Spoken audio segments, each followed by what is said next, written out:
先在盆中倒入300克面粉，加些盐入一下底味，然后倒入160毫升的热水和面，水温保持在40到50度之间。这个温度和出的面团能保留面粉中大部分的筋性，不被烫死。做好的面食柔软还不失筋性，搅成面絮状，揉成面团，揉成一个光滑细腻的面团，盖上盖子，醒面半小时。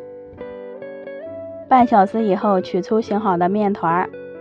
稍微揉几下，再用手压扁，擀成一个圆面皮。面皮的厚度在 0.2 到 0.3 厘米就可以了。在上面淋一些食用油，用刷子把油均匀地涂抹开，再撒一点食用盐，最后撒上干面粉。干面粉可以把多余的油分稀糊掉，做好的面卷层次更加丰富。从底部把面皮卷起来，尽量卷得紧实一些，再搓上几圈，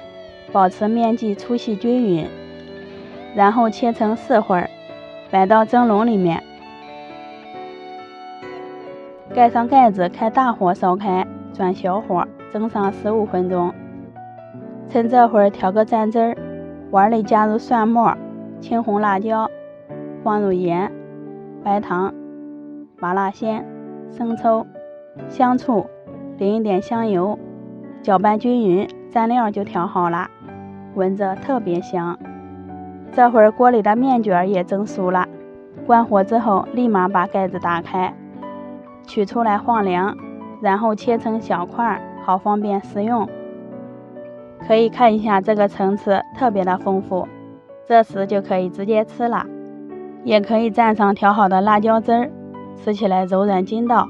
一口一个特解馋。这种面食我小时候老妈经常做，比凉皮简单还好吃，喜欢的朋友可以试一下。